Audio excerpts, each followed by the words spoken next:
Arlene Burry, and I'm a teacher on special assignment here at El Monte City School District. And today we have the pleasure of meeting our new Assistant Superintendent of Educational Services, Ms. Virginia Castro. And welcome, Ms. Castro. Thank you. So nice for you to be here today. Very happy to be here. Can you tell us a little bit about your background? I know you're not new to El Monte, but you're new to this position. You want to tell us a little bit about yourself? Sure. So I've been in El Monte for 5 years as the Director of Instruction and Assessment. And prior to that, I came from Baldwin Park Unified, where I served as a teacher, elementary, middle school, assistant principal, and principal. And what about your family? Tell us a little bit about them. I have a wonderful husband, Danny, and 2 beautiful girls, Natalia and Paloma. One is in college and the other is a 2nd grader. I was a daughter of first-generation immigrant parents from Argentina, so I started school as an English learner. I learned English as I was going to school, like a lot of our students that we serve here in El Monte. That must give you a lot of empathy for those kids. It does, yeah. And with the parents too. And I always think that language should never be a barrier. You know, oftentimes our parents think that they're not welcome in our school communities because they don't speak the same language, but that's not true. You know, we will speak your language. We'll provide for your children and your needs. So just come on and trust us. Absolutely. Be part of our community. Yeah, I agree. Why were you interested in this position? So as the Director of Instruction, I've had the privilege of working under Cynthia Traino, who is our current Assistant Superintendent, and all of the directors in our Educational Services Department. And we've done a lot of great things. So I thought it would be a great opportunity to continue the momentum that we've started for the past 5 years. And can you tell us some of the things that you've done, some of the great things? Some of the great things that we've done, and there are quite a few. One of the things that I'm most proud of is our dual language program. We started a dual language Spanish immersion program at Durfee Elementary School, and this year was our first class. And next year we're expanding, so our kindergartners will be 1st graders. We're having 2 new kindergarten classes, as well as a transitional kindergarten classroom that will be offered for the first time. Yes, the buzz about the traditional program is really, it's really exciting. It's exciting. It's an amazing program. It is. What other programs? So we have STEAM, our engineering is elementary program in the summer school, where kids are exposed to not only engineering, but theater arts, our integration, science. We have a robotics program happening during our summer school that we want to expand to the traditional school day, and musical theater.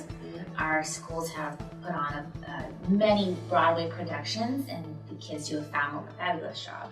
Yeah, and I know the whole music department in general, like in El Monte's, philosophy is every child gets music education. Yes, right? We've expanded our itinerant music program. So every child from TK to 6th grade receives at least 30 minutes a week of general music instruction. From a qualified music teacher.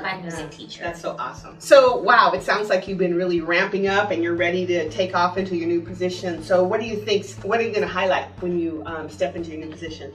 So building on some of the programs that we've started, I think we want to make sure that they take off and that they're solid programs so that they continue regardless of who sits in this chair.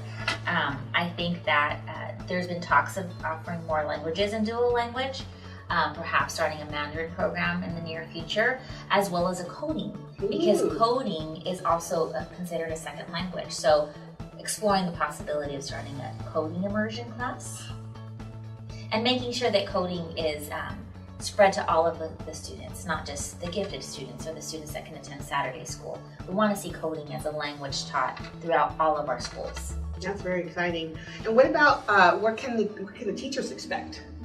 So the teachers, I think our teachers work very, very hard. I think that we've had 2 recent adoptions in the past 4 years. So just really building on that momentum at the sites and having teachers an opportunity to plan together to PLC. I know a lot of our principals have been subbing teachers out so that they can work on pacing and assessments and just having a common language throughout the district. So our coaches have been working on that.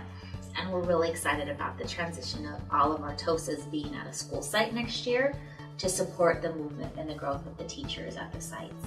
And just to be a hands-on 24/7 support system for our teachers at the sites. And how about the community? How will that, how will you interact with the community? Our community is amazing. They're very supportive of all of our programs, but one of the things that we're bringing next year that I'm sure the community will appreciate is our mariachi program. We're going to have the first El Monte City School District mariachi. Like the students are going to be in? Oh my gosh, that's awesome. Be part of a mariachi. So we're thinking grades 5 through 8. It's going to be at Potrero School, and our babies are going to learn how to play the vihuela and the guitarrón and all the instruments that come with that rich culture that we want to celebrate in Monte. Oh, I can see the ballet folklorico, and I can just see the whole thing. We'll just build off from there. Oh, that's going to be exciting. I'd like to take the opportunity to thank Miss Cynthia Treno, our assistant superintendent that's leaving. She's retiring, and we just wish her all the best. And we'd just like to thank her for her leadership and the way she loved this district and the students in it. And I know that you worked a lot with her, and I know that you have big shoes to fill. I do have big shoes to fill. It was truly an honor to work under Cynthia, and I've learned so much from her and some of the movements that she started that I hope to continue, like the STEAM and the musical theater. I know that that's part of her legacy, so I'm very excited to continue that work that we've started together and just carry it forward. So I just want to let our parents and our families know that I've always had an open door policy. I think that every child has great potential, and it's our job to make sure that we nurture that potential and that we give them the best possible education they deserve. If you have any questions, if you want to come do a site visit with me, call me. We'll talk about dual language. We can talk about enrolling your children. I can share all the fabulous programs that we have here in El Monte City. So speaking of enrollment, the enrollment for El Monte City School Districts has already begun. So please call your school secretary at your local school, make an appointment to come on in and get your student enrolled in the fabulous programs that we offer here at El Monte City School District. And if you're interested in the dual language program, make sure to contact the secretary at Durfee School. Those classes are filled first come, first serve. So if you want your child to learn both Spanish and English, we want to make sure that you get your spot there. And you can get all the contact information at our website at EMCSD.org. Well, with that being said, I'd like to thank Virginia for being here today. We so appreciate your time. Thank you, Arlene. It's been my pleasure. It's always nice to talk about all the wonderful things that we're doing here in El Monte City School District. And I'd like to thank you all for being here, taking the time to watch, and to find out all the amazing things that happen in El Monte City School District. We'll see you next time.